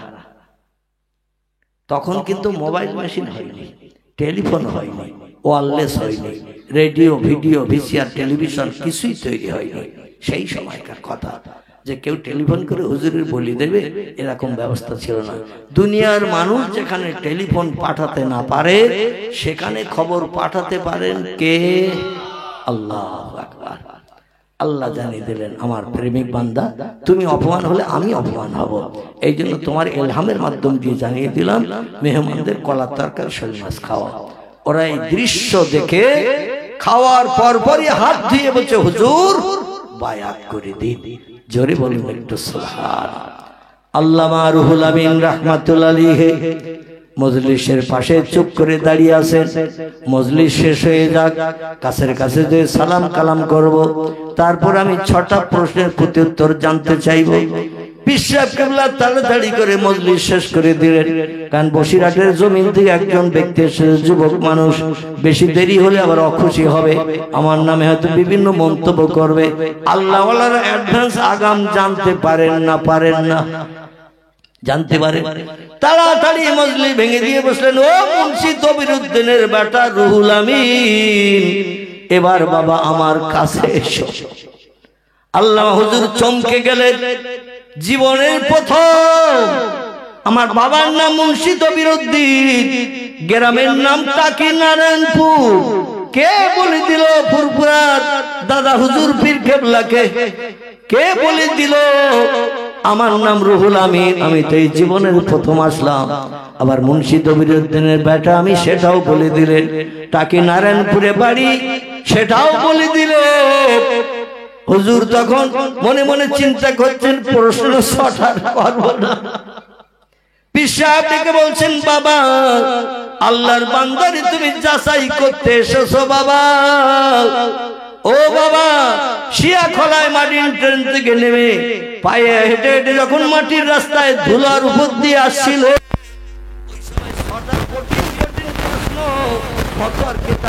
ঠিক করে আমার কাছ থেকে উত্তর নেবে কিনা এই চিন্তা ভাবনা নিয়ে এসেছো কিনা বলো। হুজুরের জবান রহিত হয়ে যায়, জবান বন্ধ হয়ে যায়। দাদা হুজুর কেবলা বললেন, বাবা তোমার প্রথম প্রশ্ন কি এইটা না? আর শরীয়তের মসলায় আহলে সুন্নাতুল জামাতের আকীদা মোতাবেক উত্তরটা এই হবে কিনা? তোমার 2 নম্বরের প্রশ্ন এইটা কিনা? তার উত্তরটা আমাদের মতাদর্শে এই হবে কিনা? হুজুর কেবলা, দাদা হুজুর আল্লামা হুজুরের কাছে শোনেন নাই, বরং এক এক করে 6টা প্রশ্ন দাদা হুজুর নিজেই বললেন আর উত্তর 6টা দিয়ে দিলেন। আল্লামা রুহুল আমিনকে বললেন, বাবা বসো। আল্লামা রুহুল আমিন বললেন, হুজুর বসার আগের কাজটা প্রথম করিয়ে নেই। বসার আগে কাজটা প্রথম করে নেই। কাজটা কি বলেন তো? আলহামদুলিল্লাহ, আমার পাশে বসে আছেন হাজী সাহেব, তথ্যটা তিনি সঠিক দিয়েছেন। বসার আগের কাজটা হলো হুজুরের হাতে হাতে বায়াত হয়ে মোরাকাবা মুশাহাদার সবক মশক করার জন্য, আধ্যাত্মিক জগতের জ্ঞান নেওয়ার জন্য লাইনটা পরিষ্কার করা। ঠিক ঠিক। তিনি সঙ্গে সঙ্গে দৌড়িয়ে গেলেন, বলে হুজুর আমাকে বায়াত করে নিন, আপনার অদম মুরিদানের খাতে আমার নামটা লিখে নিন। আগে আপনার হাতে হাত দিয়ে বায়াত হয়ে যাই, তারপরে মজলিসে বসে আপনার বক্তব্য আজ শুনবো। জোরে বলুন একটু সুবহানাল্লাহ। আজকের বর্তমান যুগে দেওবন্দ, সাহারানপুর, ইউপি, মুরাদাবাদ এমন করে বিভিন্ন জায়গা থেকে 2-10 পাতা পড়াশোনা করে এসে এলেম কালামের খোঁজ খবর তত বেশি নাই, তার আল্লামা হুজুরের ভুল ধরে, কেতাবের ভুল ধরে। জোরে বলুন একটু নাউজুবিল্লাহ, জোরে বলুন নাউজুবিল্লাহ। দাদুর কেবলার মতদর্শের ভুল ধরে। দাদুর কেবলা ছিলেন সূক্ষ্ম মতদর্শের মানুষ। শরীয়তের একটা খারাপ মসলা তিনি বাস্তব জীবনে রূপদান করেননি এবং আমলও করেননি। তাই 100 বছরের উপর হলো মারা গেছেন তিনি, এখনো তার সুনাম সুজা সুখ্যাতি এই ভারতবর্ষের জমিনে আছে না নাই? আমার ভাইরা, এই জন্য আমি অনুরোধ রাখবো, বিভিন্ন দলমত পথের মানুষ বিভিন্ন ফ্যাসিলিটি দেখাতে আসবে, বিভিন্ন যুক্তি দেবে, তথ্য দেবে। একটা ছোট্ট তথ্য আপনাদের কাছে প্রকাশ করি। আমি গতদিন বোধহয় বলেছিলাম, ওই রাস্তার ধারে কবরস্থানের পাশে আমাদের নিকারিপাড়া বসিরহাট আমিনিয়া মাদ্রাসার পিছনে এক অঘটন ঘটে গেল। একটা যুবক ছেলে এক মেয়ের সঙ্গে অবৈধ প্রেম ভালোবাসা করে, মেয়েটার যখন বিয়ে দিয়ে দিয়েছে, তার পিতারা ও আর দুঃখ রাগ সহ্য করতে পারেনি। আমাদের দিঘির ধারে দুপুরবেলা এসেছিল, অনেক ছেলের সঙ্গে গল্প গুজব করেছে, বোনের কাছে মেসেজ করেছে, বল আমার যা কিছু আছে আমি সব তোরে জানিয়ে দিলাম, এগুলো শুনে রেখে দে। দিয়ে ঘরের ভিতরে দরজা দিয়ে অটোমেটিক ঝোলা শুরু করে দিয়েছে। মরণের যখন শেষ হয়ে গেল, পরবর্তীতে খবর হলো তার বাবা গেছে চিল্লা দিতে, চিল্লা, এবং গেছে তারা কাশ্মীরে। কোথায়? কাশ্মীরে গেছে। ওই মাদ্রাসার ভিতরে একটা নতুন মসজিদ আছে, তবলিগদের মসজিদ, তবলিগদের মসজিদ। ওই মসজিদের ইমাম সাহেব উনি নিয়ে গেছেন এলাকার মানুষদের তবলিগে। তো এখন নতুন নিয়ম হয়েছে, যারা যাবে তবলিগ জামাতে, বিশেষ করে চিল্লা দিতে যাবে, কারো কাছে কোনো মোবাইল থাকবে না। মোবাইল একমাত্র থাকবে চিল্লার আমির যিনি, তার কাছে। কার কাছে? চিল্লার আমির যিনি, তার কাছে থাকবে। প্রয়োজনীয় কথাবার্তা তিনি বলবেন, যার সঙ্গে কথা বলার দরকার তার সঙ্গে কথা বলা যাবে না। আর চিল্লা শেষ না হওয়া পর্যন্ত বাড়িও যাওয়া যাবে না। কি সর্বনেশে ফতোয়া, কি সর্বনেশে নিয়ম। ছেলে মারা গেছে, ফোনের পর ফোন করছে তার বাবার কাছে খবর দেওয়ার জন্য, এবং মাও গেছে। আগে কোনদিন আমরা শুনিনি যে মেয়েরাও পর্যন্ত চিল্লায় যায়। ঠিক বললাম না ভুল বললাম? শুনেছেন কোনদিন আগে যে মেয়েরা যায়, ছেলেরা? এটা আমরা কম বেশি জানি, কিন্তু এখন নতুন নিয়ম, মেয়েরাও যাবে। নাউজুবিল্লাহ। ছেলে আর মেয়ে হলো আগুন আর মোমবাতি। কি বললাম? আগুন আর মোমবাতি। মোমবাতির কাছে যদি একটু আগুন লাগানো হয়, ও গলবে না, গলবে না? জোরে বলে। চিল্লা কথায় মাথায় উঠবে তার ঠিক নেই। এই জন্য ছেলেদের পাশে মেয়েদের বসানো যাবে না, এক জায়গায় থাকাও যাবে না। শরীয়তে স্বামী স্ত্রী থাকবে, যে কোনো জায়গায় কোনো অসুবিধা নাই। কারণ আল্লাহ মেয়েদের জমি করে পাঠিয়েছে, স্বামীদের চাষি করে পাঠিয়েছে। যেমন পারো চাষ করো, ফসল উৎপন্ন করো, ফসলের নাম হলো সন্তান। যেমন পারো চাষ করো, চিক করে, কাট করে, সোজা করে, ফুট করে, যেভাবে পারো চাষ করো। আমি আমার নিজের কথা বলছি না, আল্লাহর কোরআনের কথা বলছি। আল্লাহ বলছেন যেভাবে পারো চাষ করো, শরীয়তে বাধা নাই। তাই অন্য পুরুষ ধারে পাশে আসলে মোমবাতি আগুন গলবে না, গলবে না। এই জন্য সবসময় নারী পুরুষ আলাদা করে রাখতে হবে। কি নতুন ফতোয়া বেরিয়েছে আল্লাহই জানে। সেই বউটাও গেছে স্বামীর সঙ্গে, কিন্তু 2-3 দিন পরে সেই যিনি আমির, তিনি সেই লোকটার কাছে মাদ্রাসার একবার পিছনে বসে পিছনে তার কাছে একটু ফোন দিল। 2-3 দিন পরে, 3 দিনের মাথায় ফোন দিয়ে বলল, তোমার বাড়ি থেকে বারবার আমার কাছে মেসেজ করছে, একটু কথা বলো। তো হাউ হাউ করে কান্না শুরু করেছে। এইরকম একটা ঘটনা ঘটে গেছে, আপনার একটাই ছেলে, সেই ছেলেটা গলায় দড়ি দিয়ে মরে গেছে। একটা মেয়ের সঙ্গে প্রেম ভালোবাসা ছিল, মেয়ের কর্তৃপক্ষ তারে অন্য জায়গায় বিয়ে দিয়েছে। এ আর রাগ সহ্য করতে পারেনি, গলায় দড়ি দিয়ে অ্যাকশন করেছে। তারপর এখন আমির বলি দিয়েছি, তার আগে মারা যখন গেছে ওর তো ফেরত পাওয়া যাবে না, তোমরা তাড়াতাড়ি রাতারাতি কবর দাও। আমির বলেছে কাশ্মীর থেকে রাতারাতি কবর দাও। আচ্ছা, শহরের উপরে কবর দিলে পিঁপড়েও খবর পাবে না, পাবে না। আর শরীয়তের বিধান শুধু নয়, বর্তমান সরকারি বিধান, প্রধানমন্ত্রী যদি অ্যাক্সিডেন্টে মারা যায়, গলায় দড়ি দিয়ে মারা যায়, বিষ খেয়ে মারা যায়, প্রধানমন্ত্রীরও পোস্টমর্টম হবে না, হবে না। মুখ্যমন্ত্রীর পোস্টমর্টম হবে না, হবে না। এমপি এমএলএ হবে না, হবে না। আর সাধারণ মানুষ আমরা তো খুদির বগলি, যখন তখন আমাদের থানা পুলিশ তুলে নিয়ে যে বদরতলা হসপিটালে নিয়ে পেট ফেড়ে মালমাত্তা বার করে নেবে না, নেবে না। এখন মালমাত্তা বার করতে দেবে না, গোপনে গোপনে কবর দেওয়ার সিদ্ধান্ত নিয়ে কবর দিয়ে ফেললো রাতের বেলা। এর কানের থেকে ওর কানের থেকে চলতে চলতে থানা পুলিশ পর্যন্ত খবর হয়ে গেছে। এমন একটা অঘটন ঘটে গেছে। শুধু তাই নয়, মাঝে মাঝে যারা 1 চিল্লা 2 চিল্লা 3 চিল্লায় মাঝে মাঝে দিনই জ্ঞান অর্জন করতে যায়, বেয়াদবি যেন নেবেন না। শরীয়তের জ্ঞান অর্জন করতে যাবেন, যান, কিন্তু আগে সংসার পরে ধর্ম, আগে ধর্ম পরে সংসার নয়। সংসার আগে সুস্থভাবে পরিচালনা করো বাড়ি থেকে, তারপরে ধর্ম শেখো, ধর্মের আইন শেখো।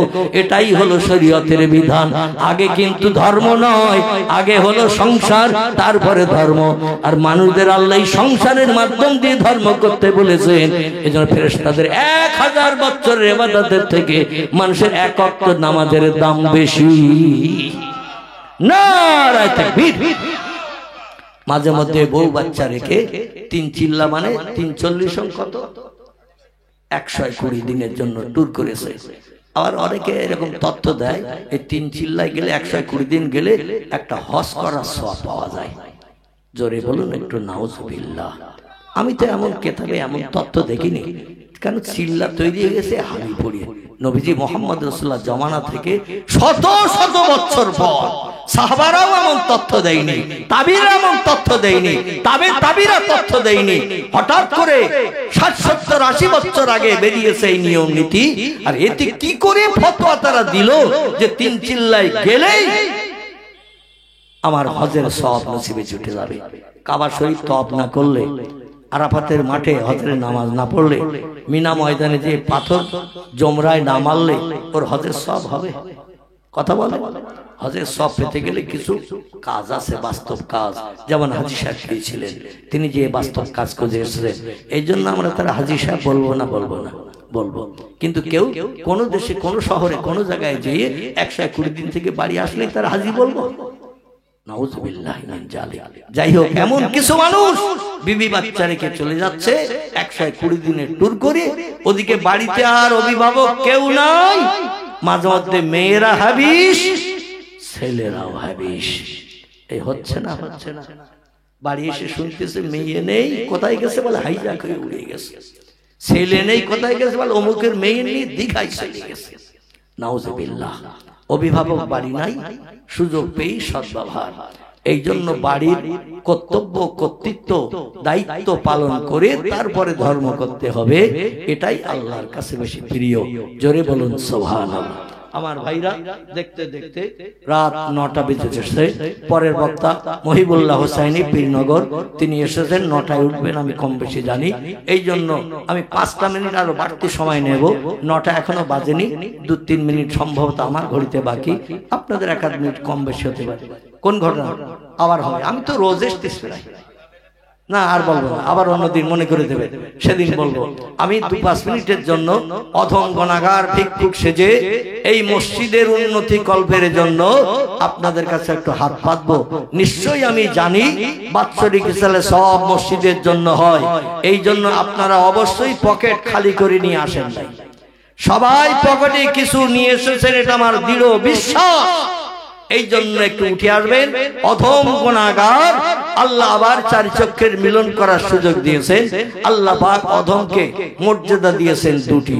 আমার ভাইরা, বিশেষ করে মাজুর অসুস্থ, পূর্ণ সুস্থতা আমি এখনো পাই নাই, সঠিক সবলতা পাই নাই। কোন রকমে হাঁটাচলা করি, তবে স্টেজে বসে ওয়াজ নসিহত করি, কষ্ট হয়। আগের মতো ওরকম স্বাভাবিক বলতে পারি না, কারণ কিডনি ট্রান্সপ্লান্ট করা আমার দেহে এখন কিডনি একটা, আপনাদের 2টা। আপনার 2টো কিডনিতে যতটা সবলতা পান, আমার একটাই কি ততটা সবলতা হবে? তবু আমি বাইরে বেরোচ্ছি একটু জনমানুষের কাছে দিন শরীয়তের 2-4 কথা আল্লাহ যেটা মগজে দান করেছেন সেটা আমি বলার জন্য বেরিয়ে এসেছি। এই জন্য আমি আপনাদের জন্য দোয়া করব। এই হাতে, যে হাতে কাবা ঘরের দেওয়ালে জান্নাতি পাথর, যার নাম হাজরা আসওয়াদ, 13টা বার আল্লাহ পাথরে অদমকে হাত ঘষার সুযোগ দিয়েছেন। এই যে ঠোঁট দুটো দেখছেন, 13টা বার পাথরের ভিতরে মুখ ঢুকিয়ে আমার হাজী সাহেব দেখে চলছে একটা গোল করে সাদা রঙের, সম্ভবত স্টিল হবে, স্টিল সাদা রঙের চিকচিক করছে, তার ভিতরে পাথরটা সেট করা। ও পাথরে চুম্বন দিতে গেলেই মাথা ঢোকাতে হবে কলসির ভেতরে। মাথা ঢুকে আল্লাহ পাক 13টি বার আদমকে এই ঠোঁট দুটো লাগিয়ে চুম্বন দেওয়ার সুযোগ দিয়েছে। তবে সুযোগ পেয়েছি বলে 3 মিনিট, 4 মিনিট, 5 মিনিট পর্যন্ত মাথা বার করে লোক যখন টেনে বার করেছে তখন বেরিয়েছে। আমি বলি আর তো সুযোগ পাবো না, যত সময় থাকতে দেবে তত সময় থাকবো। সেই ঠোঁট, যে ঠোঁটে আল্লাহর জাহান্নামের আগুন হারাম, নবীজি বলেছেন ওই হাতে আল্লাহর জাহান্নামের আগুন লাগা হারাম। আমার ভাইরা, সেই হাতে একটু হাত লাগাতে বলবো, পারবেন কি? তবে খালি খালি নয়, 20, 50, 100, 200 মসজিদের উন্নতি করবে। আল্লাহ নবী বলছেন খায়রুল বিকায়ে মাসাজিদুহা ওয়া শাররুল বিকায়ে আসওয়াকুহা। পৃথিবীতে যদি উত্তম কোন ভালো জায়গা, উৎকৃষ্ট কোন জায়গা থাকে, জায়গাটির নাম হলো মসজিদ। সেই মসজিদের জন্য আমি একটু ভিক্ষুক সেজে আপনাদের কাছে হাত লম্বা করছি। যারা আসবেন আমার হাতে একটু হাত লাগিয়ে যাবেন। আল্লাহ পাক কাবার ইজ্জতের খাতিরে, জান্নাতি পাথরের ইজ্জতের খাতিরে আপনার হাতের ময়লা পরিষ্কার করবে। দিলেও দিতে পারেন না, দিলেও দিতে পারেন। এই জন্য একটু আসুন, পরবর্তী বক্তা আসবেন, অজনসিহত করবেন, টপ টপ করে উঠে চলে আসুন। আর যাদের সঙ্গে আমার হিংসা দ্বন্দ্ব আছে, আল কবি নিয়ে এক জায়গায় পাশাপাশি দোকান আছে, তার দোকানে বেচাকেনা কম হয়, আমার দোকানে বেচাকেনা বেশি, যার দোকানে বেচাকেনা কম হয় সে আমার উপরে হিংসা করবে। এইরকম দোকান থাকে, আল কবির বেলায় থাকে, তাহলে আসতে হবে। আর যদি বলেন আপনার সঙ্গে ব্যবসায় কোনো হিংসা নাই, আল কবির হিংসা নাই, খিদিরপুরে আপনার জমি নাই, আমাদের শুধু আছে, আমরাই কোপাই, আপনি কোপান না, তাহলে একটু চলে আসবে। তোমরা কজন নাম লেখা আছে? আল্লাহু আকবার।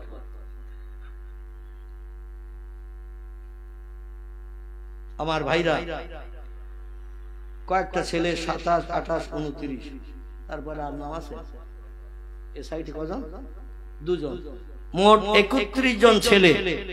এরা নিয়ত করেছে, চিন্তা ভাবনা করেছে আগামী বছরে জলসা তাওয়ারুক যা লাগবে, 31টা ছেলে এরা আগামী বছর তাওয়ারুকের খরচ মসজিদ কমিটির কাদের থেকে নামিয়ে দেওয়ার চিন্তা ভাবনা নিয়েছেন।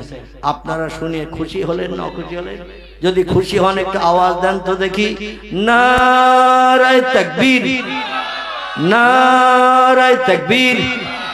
31 জন যুবক বলুন জিন্দাবাদ, 31 জন যুবক বলুন জিন্দাবাদ। আগামী বছরে তাওয়ারুক পরিবেশন করবেন, বলুন মারহাবা। আল্লাহ এদের দান কবুল করুন। সকলে বলুন ব্যবসায় বরকত দান করুন। নারায়ে তাকবীর। যান, আল্লাহ আপনাদের মনোবাঞ্ছা পূর্ণ করুন। আরে মায়ের শরীর অসুস্থ, 100 টাকা দিয়ে গেল। আল্লাহ আপনি তো বলেছেন অনুনাজ্জিলু মিনাল কোরআনে মা হুয়া শিফাউ ওয়া রাহমাতুল লিল মুমিনিন। ঈমানদার মুমিন যারা হবে আমি আল্লাহ রোগ বেমারি থেকে সেবায় কুল্লিয়া দান করে তাদের মুখে আমি হাসি ফুটাই বিনা ঔষধে। জোরে বলুন একটু সুবহানাল্লাহ। আমার যুবক ভাই মা অসুস্থ, 100 টাকা নগদ দান করে গেল। তার মাকে সেবাই করলে আইয়ুব নবীর মতো দান করুন। আল্লাহ সুস্থ করুন, বাড়ির মানুষের মগজের দুশ্চিন্তা দূর করুন, ব্যবসা বাণিজ্যের চাষবাসে কারবারে বেশি বেশি করে বরকত দান করুন। সকলে বলুন আমিন। আমার একজন মহব্বতের যুবক ভাই, তিনি 50 টাকা দিয়ে গেলেন, আল্লাহ তার দানকে কবুল করে নিন। আর একজন দিয়ে গেলেন এমন করে 20 টাকা, আল্লাহ তার দান কবুল করুন। আরেকজন দিয়ে গেছেন 100 টাকা, আল্লাহ দান কবুল করে নিন। জোরে বলুন একটু আল্লাহুম্মা আমিন। নারায়ে তাকবীর। ছোট্ট বাচ্চা এমন করে দিয়ে গেল 20 টাকা, আল্লাহ দান কবুল করে নিন। আর একজন ছোট্ট বাচ্চা এ দিয়ে গেল 50 টাকা। আল্লাহ রাস্তায় কত খাবার, ইচ্ছা করলে এখানে না দিয়ে খাবারের দোকানে যে খাবার কিনে খেতে পারত, কিন্তু তোমার কোরআনের মহব্বতে, মসজিদের মহব্বতে টাকাগুলো দান করে গেল। আল্লাহ এদের সংসারে বরকত দান করুন, আয় রোজগারে আল্লাহ বেশি বেশি করে কামাইতে রোজগারে বরকত দান করুন। হ্যাঁ, আর আমার একজন যুবক ভাই মহব্বতের মানুষ 500 টাকা নগদ দান করেছেন। বাড়ির মানুষের অধিকাংশ অসুস্থর মাঝখানে আছে। ও আল্লাহ, শাবান মাস গোনা মাপের মাস, সেই মাসে তোমার বান্দা 500 টাকা দান করেছেন। দানকে কবুল করে নিন, মনোবাঞ্ছা পূর্ণ করুন, উদ্দেশ্য সবল করুন। বাড়ির সকল মানুষের রোগ বেমারি থেকে নিষ্কৃতি দিয়ে সকলের মুখে হাসি ফুটিয়ে দিন। মেয়েরা, মা বোনেরা, ও মা, লক্ষ্মীর ভান্ডার গেল কোথায়? আছে তো এখানে, এ তো এখন আর দেখতে পাওয়া যায়। এই 5 টাকার কয়েন, এমন করে 10 টাকার কয়েন কোন মা জোগাড় করে রেখেছিলেন জানি না। একটু লক্ষ্মীর ভান্ডারে হাত দেন, সরকার সুযোগ করে দিয়েছেন মাসে মাসে 1000, ঠিক কিনা? বিনা পরিশ্রমে বিনা খাটনিতে সরকার 1000, আগে দিত 500। নুন আনতে পান্তা ফুরোয়, পান্তা আনতে নুন ফুরোয়, এইরকম একটা ব্যাপার ছিল। সরকার বলে আরো স্বস্তি দেব, 1000 করে দিচ্ছে। ও খিদিরপুর পূর্ব পাড়ার মায়েরা, বোনেরা, একটু আমার গ্রামের বাৎসরিক জলসা বাড়ির লোক পাঠিয়ে দিয়েছে, এখানে এসছে নাকি? ও আপনি নিয়েছেন। আরে আমার ভাইজান, বাড়ির মানুষ অসুস্থ, বেমারিতে আছেন, মারা গেছেন তিনি, দুনিয়ার মোহমায়া ছেড়ে চলে গেছেন। তার আত্মার কল্যাণের জন্য আল্লাহ কবরকে জান্নাতের বাগান বানানোর জন্য 200 টাকা দান করেছেন স্বামী। ও আল্লাহ, দান কবুল করুন, উদ্দেশ্য পূরণ করুন, কবরকে গোলাপ ফুলের দিন। জোরে বলুন আল্লাহুম্মা আমিন। আরে আমার ভাগনা খিদিরপুর মির্জাপাড়া থেকে এসেছেন মাওলানা রুহুল আমিন সাহেব, তিনি দিয়েছেন 50 টাকা। আল্লাহ দান কবুল করুন, মসজিদের জন্য দান করে, দান কবুল করুন, সাদকা জারিয়া চালু করে দিন। আমার মহব্বতের ভক্ত 20 টাকা দান করেছে, আল্লাহ লিয়াকত ভাই মরহুম, তারই ছেড়ে দিয়েছেন 20 টাকা। যে উদ্দেশ্য নিয়ে দান করেছে, উদ্দেশ্য কবুল করে নিন। আমার আরেকজন ভাই, আমার মহব্বতের ভাই, 100 টাকা দিয়েছেন। নারায়ে তাকবীর, নারায়ে তাকবীর। আসুন, টপ টপ করে চলে আসুন। আরেকজন ভাই দিয়েছেন 200। নিয়ত করুন কোন উদ্দেশ্যে। আল্লাহু আলিমুন বিজাতিস সুদূর, আল্লাহ বলেন অন্তরের খবর আমি রাখি, তোমরা যা মনে মনে চিন্তা করো সেটাও আমি জানি। আপনারা নিয়ত করে দিন আমার হাতে, আল্লাহ অবশ্যই নিয়ত কবুল করবেন। আমার মহব্বতের ভাই, প্রায় দেখা হলে সালাম কালাম মুসাফা করেন। আমার ভাই 100 টাকা দিয়েছেন, আল্লাহ দান কবুল করে নিন। মনোবান আব্দুল লতিফ, আব্দুল লতিফ বাকিবিল্লাহ আব্বা, তিনি দিয়েছেন 30 টাকা। লতিফ ভাই কই? লতিফ ভাই কই? এ ফকির টকির মেহমান টান বাড়ি আসলে 20 টাকা 10 টাকা কাজ হয়। আপনি একটা বড় চাষি মানুষ, অন্তত 100 টাকার নোট তো আমি পাওয়ার আশা করছিলাম। এই 30 টাকা ফেরত নেন, অন্তত 100 টাকার নোট একটা দেন। আল্লাহু আকবার। দেন, আপনার দেখা দেখে আরো 5 জন পকেটে হাত দেবে ইনশাআল্লাহ। হ্যাঁ, তোমার নাম? আশা শাহ আব্দুল আজিজ জান, তোমার নাম কি? আনহার। আমার মোহাব্বতের ভক্ত জনাব আব্দুল আজিজ ওরফে হাসা ভাই, তারই ছেলে আগামী বছর 4 কেজি, আব্বা 4 কেজি। আল্লাহু আকবার। লিখে নাও।